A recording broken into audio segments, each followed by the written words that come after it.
Okay, guys, I've been getting asked a lot of questions and about OBS and how to actually get your bitrate rendering quality smoothened while streaming, even if you have a good-end computer or low-end. Each game matches specific bitrate connections as well as streaming. So, if you're the person where you like to stream and record at the same time and you're still having bitrate connections, the first thing I would suggest is stop recording. You can always re-render a recording of your live stream, you know what I mean? So you don't even worry about that. Go ahead, leave that off. And then you want to go over to File, go to Settings. And this is very, very, very important right here. First, you're going to go to your output connection. For streaming, there's a recommendation for base games, okay? And when you connect your game, it will give you a base resolution that it wants you to start with. You can enable advanced encoder settings, which could change your auto bit rates, your bit rate connection speed, and everything. And you could have a pre-balanced settings. So, for example, if you have a game that you figured out the settings, you have to have that on that game specifically. Maybe it's 2100, and it works perfectly on that settings for bitrate connections. Then you want to save your presets in a folder. That's basically your advanced encoder, right? So you want to have your auto bitrate for your audio between 160 to 90. I use mine for podcasts, so my audio is way more stabilized for literally that. For streaming and recording, I suggest leaving it at 90 between 100.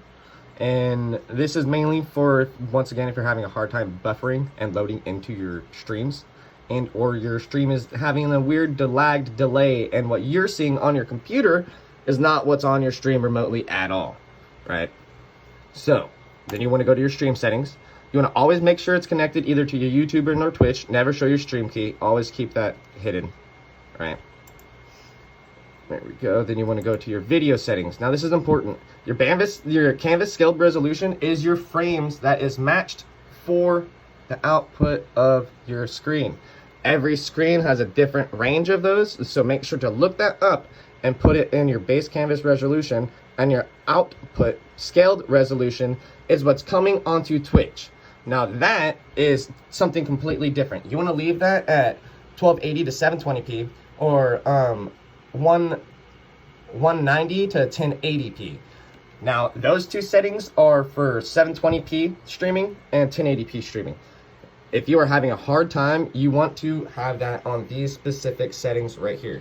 Now the downscale filter, the bicubic sharpening, what this means is the 16 scale samples it's going to give is it's going to keep the stream lagged buffer on a certain reduced scale, allowing your bitrate connection and everything to process on a very smoother ratio. So you want to always leave that on bicubic. Your common values for frames per second. Obviously, if you cannot stream in 60 frames per second, leave it at 30. Do not go in between these other frames. There's no point. It's going to reduce and add in more buffering to your actual stream. So recommendation, if you cannot do it on 60, which is your common value frames per second, that is also the same while streaming. This is your general video.